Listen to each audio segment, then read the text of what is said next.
దైవ గ్రంథం నుండి మొదటి కొరింథీ పత్రిక 16వ అధ్యాయము 13వ వచన భాగాన్ని చదువుకుందాం. మెలకుగా ఉండుడి, శ్వాసమందు నిలకడగా ఉండుడి, పౌరుషం గలవారై ఉండుడి, బలవంతులై ఉండుడి, మీరు చేయు కార్యములను నీవు ప్రేమతో చేయండి. చిన్న ప్రార్థన చేసుకుంటాం. జీవము కలిగిన తండ్రి, నేను చదవని నీకు వాక్య పదమును బట్టి నీ బిడలమైనటువంటి మా బ్రతుకు జీవితాలకు అవసరమైనటువంటి వాక్య పరిచర్యని నామం ద్వారా కలుగు నిమిత్తము సహాయం చేయి. అంధకార శక్తులను దూరపరిచి నీ కృపా శక్తి మార్చుకోవడం నడిపించండి. యేసునామమున ప్రార్థిస్తున్నాము తండ్రి, ఆమేన్. ప్రియమైన దేవుని బిడ్డలారా, చదవబడినటువంటి వాక్య భాగంలో ఖచ్చితంగా దేవుని బిడ్డలుగా జీవించు మనకు ప్రభువైన దేవుడు తన చిత్తమును బట్టి వ్రాయించిన మాటలు అన్నమాట. మొట్టమొదట దేవుని బిడ్డలకు కావాల్సింది మెలకువ కావాలి అని చెబుతున్నాడు.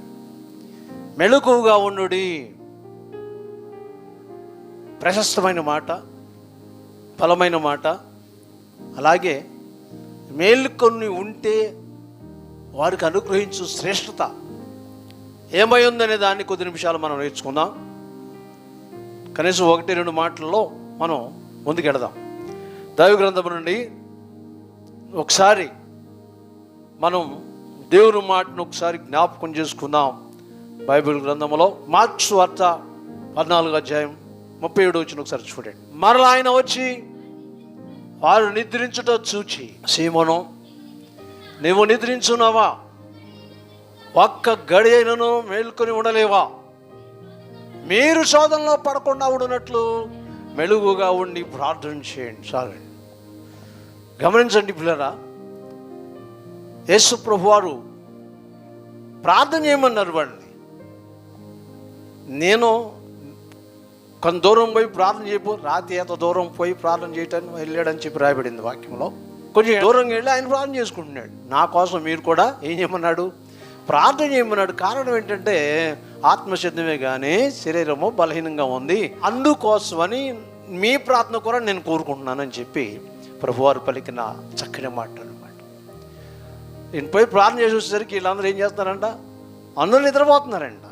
అప్పుడు అన్నాడు, పేరు పెట్టి శివుని పేతురు, ఒక గడి అన్నా కనీసం నా కోసం మెలుకోగొండి ప్రార్థన చేయలేరా అని చెప్పి అన్న పదాన్ని మనం చూస్తూ ఉన్నాం.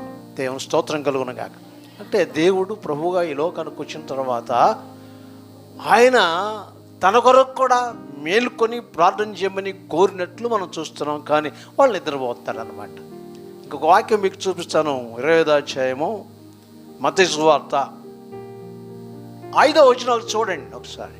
పెండ్లి కుమారుడు ఆలస్యము చేయగా వారందరూ కొనికి నిద్రించుచుండిరి.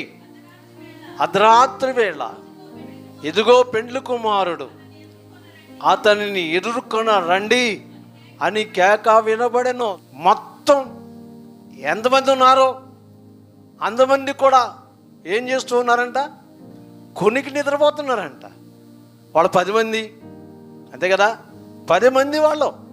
ప్రారంభోచన మనం చూస్తే పరలోక రాజ్యము తమ డ్యూటీలను పట్టుకొని పెండ్లి కుమారుని ఎదుర్కొన దాని పోలి ఉన్నది అని చెప్పాడు అనమాట.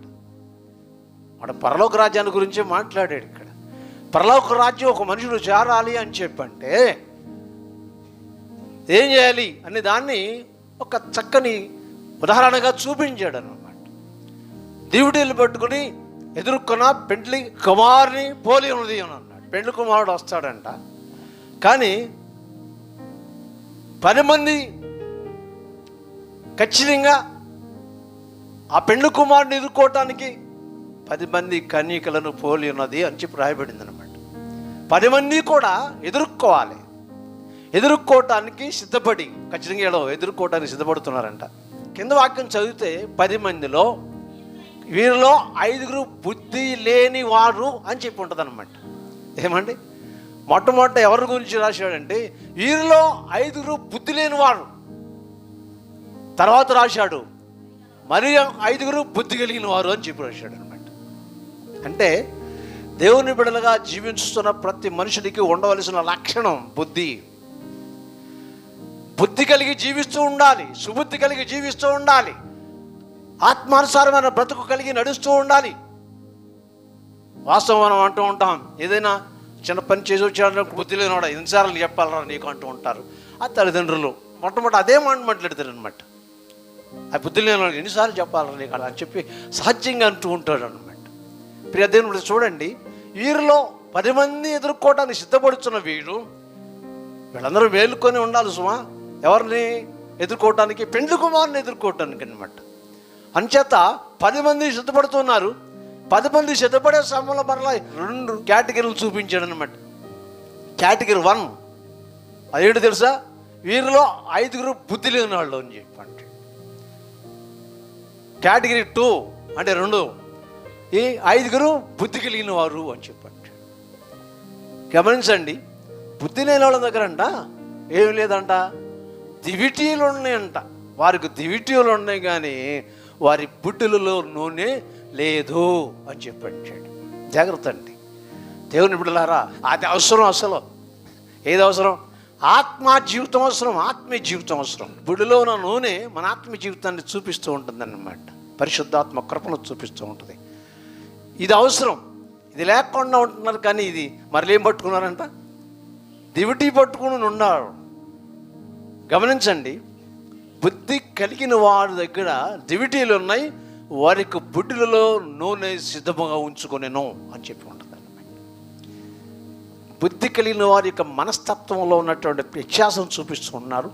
బుద్ధి లేని వారి యొక్క మనస్తత్వంలో ఉన్న వ్యత్యాసం చూపిస్తూ రాశారన్నమాట. మరి దేవుని బిడ్డలారా గమనించండి, 2 కేటగిరీస్ కలిసి చూస్తూ ఉన్నాడు. ఎవరి కోసం చూస్తున్నారంటే పెండ్లి కుమారుడు కోసం. అర్ధరాత్రి జరిగిపోతూ ఉందంట. అర్ధరాత్రి దగ్గర పడుతున్న సమయంలోకి వీళ్ళకి ఏమొచ్చిందంట? అందరూ కునికి నిద్రించుచుండిరి. అందరూ కూడా నిద్రపోతున్నారంట.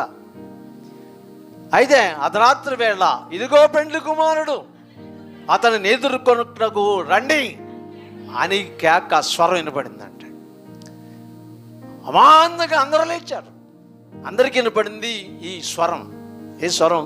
వచ్చేస్తున్నాడు పెండ్లి కుమారుడు అనేటటువంటి స్వరం 10 మందికి వినపడింది. 10 మంది వెంటనే డ్యూటీలు పట్టుకుని బయలుదేరారు. ప్రియులారా ఆలోచించండి, బయలుదేరే సమయంలో ఈ బుద్ధి లేని దగ్గర ఏం లేదంట, నూనె లేదు. కనుక ఆయన దగ్గరికి వెళ్ళాలంటే అంత లెక్క మేము నడిచి రావాలంటే ఈ దీపం ఆరిపోయేటట్టు ఉందమ్మా, దయచేసి మీ దగ్గర ఉన్న ఆ నూనెను కొంచెం మాకు పోయమని అడిగారా లేదా? ఆలోచించండి, కొద్దిగా మాకు పోయమని చెప్పి వీళ్ళు అడిగారు అన్నమాట. అంటే వీళ్ళకి ఏమి లేదంటే సిద్ధపాటు లేని మనస్తత్వంతో కూర్చుని ఉన్నారు. వాళ్ళు సిద్ధపాటు కలిగిన వాళ్ళు మాత్రం సమృద్ధిగా కలిగి ఉన్నారన్నమాట. వాళ్ళు ఇప్పుడు ఆయన్ని ఎదుర్కోవటానికి కొంత దూరం అని నడిచి వెళ్ళాలి కదా.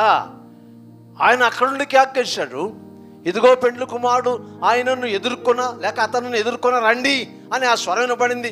ఆయన ఎదుర్కోవటానికి మనం ప్రయాణం చేయాలి కదా. మరి ప్రయాణం చేసి ఆయన ఉన్న స్థలానికి చేరే వరకు కూడా మన డ్యూటీలు వెలుగుచుంటూ ఉండాలి కదా. అయితే అక్కడికి వెళ్ళడానికి ఇది మాకు సరిపోద్ది, అంతవరకే. మీకు కొంత ఇచ్చామనుకోండి, ఇది మీకు మాకు ఇద్దరికి సరిపోదు. కనుక మీరు పోయి అమ్మవారి దగ్గరికి పోయి కొనుక్కొని తీసుకొచ్చుకోండి అన్నారు. ఎవరన్నారంటే బుద్ధి కలిగిన కన్యకులు అన్నారు అన్నమాట. బుద్ధి లేని కన్యకల వల్లెనే సిద్ధెలలో నూనె మీరు సిద్ధపడకపోతే ద్వారము మూయగనే మీకు దారి దొరకరే. ఇదే సమయంలో యేసుని చేరండి, ఇక సమయములే తండి రండి రక్షణ పొందండి. దేవ స్తోత్రం కలుగును గాక. జాగ్రత్త వినండి, ఇది మీకు మాకు చాలు, ఆగిపోవాలని పనిలేదులే పాపం. అమ్మవారి దగ్గరికి పోయి కొనుక్కొచ్చుకోండి అని అన్నారు. వీళ్ళు వెళ్ళిపోతున్నారు. వీళ్ళు ఎక్కడికి పోయారు? అమ్మవారి దగ్గరికి పోయారు. అక్కడికి వెళ్ళి నూనె మాత్రం కొనుక్కున్నారు. వీళ్ళు వెళ్ళంగానే పెండ్లి కుమారుడు తటస్థించాడు అన్నమాట. చూసుకున్నారు, రైట్ వచ్చేసారా, రండి, విందు లోన ఉంది, వెళ్ళిపోదాం అని చెప్పి 5 లోపల తీసుకొచ్చి ఏం చేశాడంట, టక్మని తలిపేసేసాడంట. అంతేనా? వాక్యంలో అలాగే ఉంది, తలిపేసేసాడంట. తలిపేసిన తర్వాత వీళ్ళు పోయి నూనె తీసుకుని అందులో పోసుకుని, నూనె ఉంటేనే దీపం వెలుగుద్ది, లేకుండా వెలగదు కనుక వారి యొక్క దీపాలు వెలిగించుకుని వచ్చి, అయ్యా అయ్యా మాకు తలుపు తీము, మేము కూడా వచ్చాము అని చెప్పి అన్నారంట. అప్పుడు లోనున్న స్వరం వినపడుతుంది తెలుసా, మీరెవరో నాకు తెలియదు. చదువు మా మాట. అంతటా తలుపు వేయబడిను. ఆ తరువాత తక్కిన కన్యకులు కూడా వచ్చి, అయ్యా అయ్యా మాకు తలుపు తీయమో అని మిమ్మను నేను ఎరుగను అని నిశ్చయముగా మీతో చెప్తే, ఎవరో మాకు తెలియదమ్మా అంటాడు. అంతే. ఎవరైనా స్వరం విన్నాడండి. ఎందుకంటే ఈయనే దేవుడు, ఈయన ప్రార్థనని దేవుడు కదా, అంచేత వాళ్ళ స్వరం కూడా విన్నాడు. వాళ్ళు ఎక్కడుండి స్వరంతో మాట్లాడారంటే బయట ఉండి మాట్లాడారు.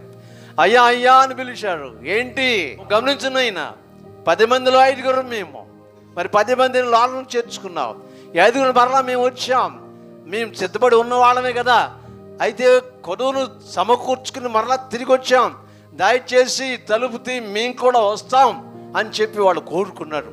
అప్పుడు లోపలున్న పెండ్లి కుమారుడు మాట్లాడుతున్న స్వరం ఏంటంటే, మిమ్మలను నేను ఎరుగను, మీరెవరో పోండి అని అన్నాడంట.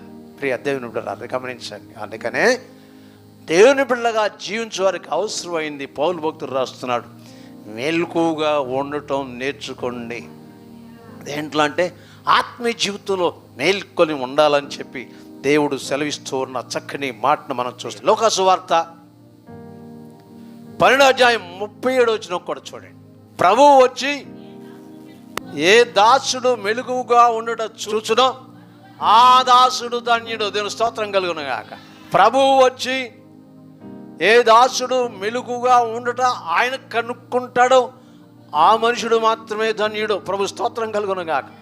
ఇక్కడ కూడా మేల్కొని ఉండు స్థితిని చూపిస్తూ ఉన్న వాక్యాన్ని యేసు ప్రభువారు విశ్లేషించి మాట్లాడారన్నమాట. ప్రభు స్తోత్రం కలుగును గాక.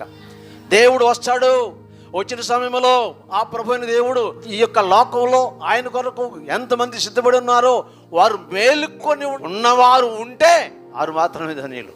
ప్రభు వచ్చే సమయానికి మేలుకొని ఉండాలి అంటే అర్థం ఏంటి? ఖచ్చితంగా ఆయన ఎదుర్కొనే శక్తి కలిగిన వారుగా ఉండాలన్నమాట. ప్రభు స్తోత్రం కలుగును గాక. ఆత్మలో సిద్ధపాటు కలిగి ఉండాలి, మెయిన్ అది అన్నమాట. ఆత్మలో సిద్ధపాటు కలిగి ఉండాలి. సిద్ధపాటు లేని వాళ్ళు ఏమైపోయారంటే బయటే నిలబడాల్సి వచ్చింది. సిద్ధపాటు కలిగిన వారు మాత్రం ప్రియులారా లోపలికి వెళ్ళిపోయారు. అలాగే దేవుని చిత్తం నెరవేర్చు మన జీవితాల్లో కూడా ఖచ్చితంగా అవసరమైంది అని చెప్పంటే మేల్కొని జీవించుటయే ముఖ్యంగా చూపిస్తూ ఉన్నాడు. మేల్కొని ఉండుడి. స్తోత్రం కలుగునుగా. రెండో మాటలో విశ్వాసమందు నిలకడగా ఉండుడి. మనం పాట పాడేవాళ్ళం ఇదివరకే. నిలకడలేని జీవితమంతా నీలో ఉంచుకొని, నిలకడలేని జీవితమంతా నీలో ఉంచుకొని, ఎదుటి వాడికి బుద్ధులు చెప్పి తప్పులు చేస్తారు. ఎదుటి వాడికి బుద్ధులు చెప్పి తప్పులు చేస్తారు. మారాలి మారాలి నీ మనసే మారాలి. ఆ మారిన మనసు దేవునికి ఇస్తే ఫలితం ఉంటుంది. ఆ మారిన మనసు ఫలితం ఉంటుంది. స్తోత్రం కలుగునుగా. ఇక్కడ నేను చదివిన వాక్య భాగంలో ఈ మాట ఉంది. ఏ మాట? నిలకడగా ఉండుడి. ఎందులో? విశ్వాసంలోనండి. ప్రభు స్తోత్రం కలుగునుగా. ఇందాక పాడిన వచ్చిన భాగంలో నిలకడలేని జీవితం అంతా నీళ్ళు ఉంచుకొని ఏం చెప్తారంట మరలా వీళ్ళు విశ్వాసులు అమ్మో ఎదవాళ్ళకి చెప్తారు అటగా ఇట్లుండాలి అట్లుండాలి అంటే అమ్మో సంపూర్ణ విశ్వాసం కలిగి శక్తితో ఉన్నట్లు మరలా ఏం చెప్తారంట? ఎదడు వాళ్ళకి చెబుతూ ఉంటారంట, కానీ వీళ్ళు ఏం చేస్తూ ఉంటారంట? తప్పు చేస్తూనే ఉంటారంట. జాగ్రత్త. వాళ్ళలో ఏం లేదు, అటువంటి వాళ్ళు ఏం లేదు. నిలకడలేదండి. మీలో ఖచ్చితంగా ఏం కావాలి? విశ్వాసములో నిలకడ కావాలి. రెండో పదం అదే, స్తోత్రం కలుగును గాక. మొదటి వాక్యం ఏంటో తెలుసా? మెలకుగా ఉండండి, ప్రభు స్తోత్రం కలుగును గాక. ఖచ్చితంగా ఆత్మలో మేల్కొని జీవుని కొరకు ఎదుర్కొని బిడ్డలుగా ఉండాలి. రెండవది విశ్వాసం, ప్రభు స్తోత్రం కలుగును గాక. యేసు ప్రభు వారు ఖచ్చితంగా ఎక్కడ చెప్పినా ఇదే మాట చెప్పాడండి. అమ్మా, నీ విశ్వాసమే నేను రక్షించును, నీ విశ్వాసం నేను స్వస్థపరిచింది అనలేదు ఏమ్మా? కనుక విశ్వాసం అనే దాన్ని శ్లాఘించాడు యేసు ప్రభు వాడు. విశ్వాసం అనే ఒక మంచి పదాన్ని శ్లాఘించాడు. దేవుని స్తోత్రం కలుగును గాక. కనుక విశ్వాసము శ్రేష్టమైందన్నమాట. విశ్వాసములో తేడా ఉండకూడదన్నమాట. మనసులో విశ్వసించినప్పుడు ఖచ్చితంగా దేవుడు నా పక్షంగా నాకు ఇది చేస్తాడని చెప్పి ఖచ్చితంగా నమ్మకం ఉండాలన్నమాట. విశ్వాసములో ఏం చేయాలంట? నిలకడగా ఉండండి. దేవుడు ఏమన్నా చేయనీగాక, దేవుని స్తోత్రం కలుగును గాక. హల్లెలూయా. దేవుడు ఏమన్నా చేయని కాక నా దేవుడి కొరకు అవసరమైన ప్రాణం కూడా ఇచ్చేస్తానని అంత శక్తి కలిగి విశ్వాసం నిలకడగా ఉండాలన్నమాట. ప్రభు స్తోత్రం కలుగునుగా. విశ్వాసం అందో నిలకడగా ఉండుడి, స్తోత్రం కలుగునుగాక. ఒక చక్కని మాట, ఇది శ్రేష్టమైన మాట. మూడవ మాట, పౌరుషం గలవారే ఉండండి. ప్రభు స్తోత్రం, ప్రైజ్ ది లార్డ్. ఈ మాటను నేను చెప్తుండగా మీకేమనిపిస్తుంది? పౌరుషంగా ఉన్నవాడు కదయ్యా అని. ఏదైనా గొడవ వచ్చిందనుకోండి, పౌరుషం లేవనెత్తకండి. పౌరుషం అంటే ఏంటి? నీకంటే నేనేం తక్కువదన్నా, నీకంటే నేనేం తక్కువ అన్నా, ఆ పౌరుషం కాదండి. నిజంగా అనుకుంటూ ఉంటారు కదా ఇలా విశ్వాసులు కదా, ఆ పౌరుషం కాదు. దేవుని స్తోత్రం కలుగును గాక. Praise the Lord. దేవునిలో జీవించే వారిలో ఎక్కువ ఉండాల్సింది ఏంటి తెలుసా అండి? ప్రేమ ఉండాలి. ప్రభు స్తోత్రం కలుగును గాక. మన యొక్క గృహ కుటుంబ విషయంలో మాత్రం జాగ్రత్తగానే ఉండాలి. తల్లిదండ్రులుగా అవసరమైతే బిడ్డలను శిక్షిస్తూనే ఉండాలి, క్రమపరచు ఉండాలి, దేవుని ముందుకు సాగుతూనే ఉండాలి. ప్రభు స్తోత్రం కలుగును గాక. మనం మన బిడ్డల్ని క్రమపరచడానికి ఏం చేస్తూ ఉండాలి? అవసరమైతే శిక్షిస్తూనే ఉండాలి. ప్రభు స్తోత్రం కలుగును గాక. దేవుని బిడ్డగా జీవిస్తున్నటువంటి మన జీవితంలో మొట్టమొదట ఉండవలసినటువంటిది ఏంటంటే విశ్వాసంలో నిలకడగా ఉండాలి. ప్రభు స్తోత్రం కలుగును. రెండవది, మూడవది, పౌరుషం కలవారి ఉండండి అని అన్నాడు. అంటే ఆత్మీయ జీవితంలో పౌరుషం అండి. ప్రభు స్తోత్రం, అర్థమైందని మీకు? ఆత్మీయ జీవితంలో పౌరుషం. ఒకవేళ ఒక పని ఆలస్యం అయిందనుకోండి, వెంటనే ప్రార్థన చేయాలి. ప్రభువా, ఆత్మలో ప్రభువా నువ్వు ఫలానా కార్యం నాకు చేసావు కదా, ఇప్పుడెందుకు చేయవు? ఇదండి అవసరమైంది. ఇప్పుడెందుకు చేయవు? ఎవరిని అడగాలి? ఆ హక్కు నీకుంది. ఆ హక్కు, ఎందుకంటే నువ్వు విశ్వాసం కదా, ఆ కెపాసిటీ, ఆ హక్కు నీకుంది. ప్రభు స్తోత్రం కలుగును గాక. దేవుణ్ణి ఖచ్చితంగా విశదీకరించి అడిగేటటువంటి ఆ యొక్క కృపాశక్తి దేవుడు నీకు ఇచ్చాడు కనుక ఖచ్చితంగా ఒకవేళ నువ్వు అడుగుతున్న కాడు నీకు లేట్ అయితే, లేకుంటే ఇంకా కొంచెం ఆలస్యం అవుతూ ఉంటే, అప్పుడు ఏం చేయాలో తెలుసా? పౌరుషంగా, అంటే ఆత్మ పౌరుషం కలిగి ప్రభును అడుగుచు ప్రార్థనలో పౌరుషంగా ప్రార్థన చేయాలన్నమాట. దేవుడు, నా బిడ్డేంటమ్మా ఇంత కోపం, అర్థం ఆయన ఏమనుకుంటాడు తెలుసా? కోపం అనుకోడు. నా బిడ్డేంటి కోపంగా ఉండి ప్రార్థన చేసినట్టు ఉంది, నేను ఆలస్యం చేశానని ఆమె అలాగే చేస్తుంది కుమారుడు అని ఏం చేస్తాడు తెలుసా? నవ్వుకుని ఏం చేస్తాడంటే నీ కార్యాన్ని సంపూర్ణంగా నెరవేరుస్తాడు. ప్రభు స్తోత్రం కలుగునుగా. ప్రార్థించటం విషయంలో కావాల్సిన శక్తి, పౌరుషం. ప్రభు స్తోత్రం. నాలుగవది, బలవంతులయుండు. ప్రభు స్తోత్రం కలుగునుగా. శారీరకంగా పక్క చిక్కు ఉండొచ్చు, పర్లేదు. ప్రభు స్తోత్రం కలుగునుగా. శారీరకంగా పక్క చిక్కు ఉండొచ్చు అండి, ఏమవుతాం, కానీ ఆత్మలో బలంగా ఉండాలి అన్నమాట. ఆత్మలో బలహీనపడకూడదు అన్నమాట. ఆత్మలో బలహీనపడిన స్థితి కలిగిన వారి మనస్తత్వం ఎలా ఉంటుందో తెలుసా అండి? ప్రార్థనలు కూర్చొని నిద్ర మొట్టమొదటి. రెండవది, ప్రార్థనలు మోకరి ప్రార్థన చేయబుద్ధి కాదు, రెండవది అన్నమాట కదా. ఎందుకనో నాకు ప్రార్థన చేయబుద్ధి కావట్లేదు అంటారు. నాతోనే చెప్తారండి, ఒకవాడు ప్రార్థన చేసేటట్టు ప్రార్థన చేయండి అని చెప్పి. అయ్యగారు మా గురించి ప్రార్థన చేయబుద్ధి కావట్లేదు కనుక ప్రార్థన చెయ్యా అంటారు. ఈ మనస్తత్వం ఎప్పుడు అని చెప్పంటే పిల్లరా, ఆత్మలో బలం లేనప్పుడు అనమాట. ఆత్మలో బలంగా ఉన్నప్పుడు దేవుని చిత్తం బట్టి ప్రియ దేవుని బిడ్డలారా, బలం లేనప్పుడు బలహీనం తేలిపడద్దు అనమాట. ఆత్మకి, శరీరానికి కాదండి, ఆత్మకి. ఒక విషయం నేను చెప్పగలను ప్రియులారా, శరీరం బలహీనంగా ఉన్నా ఆత్మ బలంగా ఉన్నాం అనుకోండి, దేవుని స్తోత్రంగా మన యొక్క జీవిత విధానమే ఎరుగా ఉంటుంది అనమాట. దేవుడు తన బిడ్డలకు ఆ విధంగా తన యొక్క కృపను అనుగ్రహించి నడిపిస్తూనే ఉంటారన్నమాట. ఎందుకు అని చెప్పంటే ఆత్మలు బలంగా ఉన్నాం కనుక. ప్రభు స్తోత్రం కలుగునగా. ఆఖరి మాటలో చేసే కార్యాలు శ్రేష్టంగా కనబడాలనే ఉద్దేశంతో మాట్లాడారనమాట. మీరు చేయు కార్యములన్నీ ప్రేమతో చేయుడి, మీరు చేయు కార్యములన్నీ ప్రేమతో చేయుడి అని చక్కని మాట అండి. యేసుప్రభువు వారు శ్లాఘించిన మాటల్లో మరొకటి ఇది ఏంటంటే ప్రేమ. దేవుని చిత్తును బట్టి మనం అందరము కూడా ప్రియ దేవుని బిడ్డలారా ఎలా ఉండాలని చెప్పి అంటున్నాడంటే, మీరు చేయు కార్యములన్నీ ప్రేమతో చేయండి, ప్రేమతో చేయండి, ప్రేమతో చేయండి. ప్రభు స్తోత్రం కలుగునగా. దేవుని బిడ్డలుగా ఉన్నటువంటి మనకు ఏమి ఉండకూడదు అంటే ఈర్ష్య స్వభావ స్థితి ఉండకూడదు. వాళ్ళని దీవిస్తానికి వెళ్ళినప్పుడు దేవుని యొక్క నామమును బట్టి ప్రేమలో జీవిస్తున్నాం కనుక ఆ ప్రేమనే వాళ్ళకు కూడా చూపించాలి, ఆ ప్రేమే వాళ్ళకి చూపించాలి. అందుకని మీరు చేయు కార్యములన్నీ కూడా ప్రేమతో చేయండి, ప్రేమతో చేయండి. చక్కని మాటలు ఎన్నో నేర్చుకున్నాం తెలిసి దేవుని వాక్యాన్ని బట్టి 5 ప్రభు స్తోత్రం కలుగునుగా. మీరు చేయు కార్యములన్నీ ప్రేమతో చేయండి. మనం దేవుని మీద ప్రేమ కలిగి ఉన్నాం, అలాగే మన యొక్క సహవాసం మీద ప్రేమ కలిగి ఉండాలి, సంఘం మీద ప్రేమ కలిగి ఉండాలి, దైవజనుల మీద ప్రేమ కలిగి ఉండాలి, అలాగే సహవాస విశ్వాసాల మీద కూడా ప్రేమ కలిగి ఉండాలన్నమాట. ప్రభు స్తోత్రం కలుగునుగాక. ఒకరికొకరు వందనాలు చెల్లించుకుంటూ ప్రేమలో జీవిస్తూ నడుస్తూ ఉండాలి సహవాస సంఘం. అది దేవుడు మనకు నేర్పిన పాట. ప్రభు స్తోత్రం కలుగునుగాక. హల్లెలూయా, ప్రైజ్ ది లార్డ్. అప్పటి శ్వాసం కొను ఇప్పటి శ్వాసను కొను శ్వాస సడలిక కలిగి ఉన్నట్లుగా చూపిస్తూ ఉంది. ఇప్పుడు ఈ శ్వాసం ఏదైనా చేయని ఎదురు నమ్ముడు సార్, ఇప్పుడు ఈ శ్వాసం అలా ఉంది, ఏదైనా చేయని అంట. చాలా జాగ్రత్త అంటే ప్రస్తుతం కలుగునుగా. ఏదైనా చేస్తే దేవుని రాజ్యం ఎట్ట వస్తుంది మనకి? యేసుని అంగీకరిస్తాం కదా, మంచిది.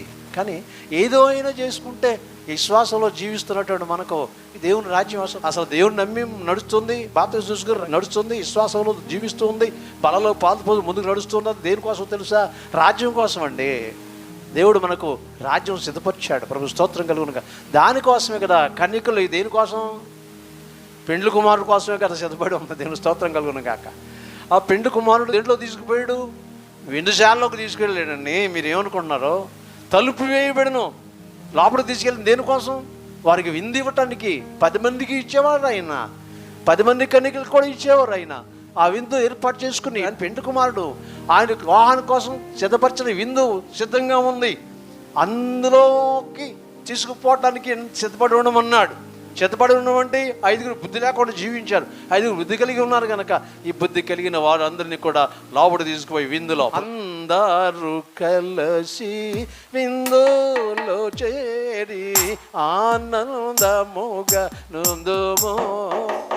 అందరూ కలిసి విందులో చేరి ఆనందముగా నుందుము. మజాకాశములో విందు విమర్శింపబడే వారు పరిశుద్ధులు పాల్గొందురు, పరిశుద్ధులు పాల్గొందురు, పరిశుద్ధులు పాల్గొందురు. రాజాది రాజు దేవాది దేవుడు త్వరలో వచ్చుచుండెను. రాజాది దేవాది దేవుడు త్వరలో వచ్చుచుండెను. ఆమేన్. యేసు ప్రభు రాబోతున్నాడు. అందరం కలిసి ఇందులో పాల్పొందే అవకాశం కలుగుద్ది. దానికోసమే సిద్ధపాటు కలిగి ఉండాలి, మెళుకోగలిగి ఉండాలి. తర్వాత విశ్వాసమందు నిలకడగా ఉండాలి, పౌరుషంగా ఉండాలి. విశ్వాసంలో ఇంకా ముందుకెళ్తే బలవంతులు, దేవునికి ఆత్మశక్తిలో బలవంతులై ఉండాలి. తర్వాత ఆఖరి మాట, మీరు చేసే పనంతా కూడా ప్రేమతో చేయమన్నాడు. అలాగుండి దేవుని ఆశీర్వాద దీవులను పొందుతూ కుటుంబాలను నడిపించుకుందాం. దేవుడి మాటలు దీవించిన కాక ప్రార్థన చేసుకుందాం. ప్రేమ దేవుని బిడ్డలారా, అతి కొద్ది మాటలు, కొద్ది విషయాలు మాత్రమే పరిశుద్ధమైన దేవుని మాటలు మనం విన్నాం. ప్రభువైన దేవుడు మనతో మాట్లాడిన శ్రేష్టమైన మాట, మనమందరము కూడా ఆయన్ని ఎదుర్కోవటానికి ప్రేమ కలిగి ఉండాలి, బలవంతులై ఉండాలి, నిలకడగా ఉండాలి, పౌరుషంగా ఉండాలి అని దేవుడు సెలవిచ్చాడు కదా. ఆ విధంగా ఉండి దేవుళ్ళో ముందుకు సాగుతాం. జీవం కలిగిన ప్రియ పరలోకపు తండ్రి, మీకు వందనాలైనా మీరు చెప్పిన ఈ మాటలను బట్టి నేను నీ కుమార్తె కుమారుల్ని నీ పరిశుద్ధమైనటువంటి శక్తులకి అప్పగిస్తూ ఉన్నాం. పరిపూర్ణమైన నీ కృపా దీవెన ఆదరణ బిడ్డలకు అనుగ్రహించండి నాయన. ఆదివారిని ప్రత్యేక ఆశీర్వాదం బిడ్డలకు తోడుగా ఉంచండి. యేసుక్రీస్తును ప్రార్థించి వేడుకొనుచున్నాము తండ్రి.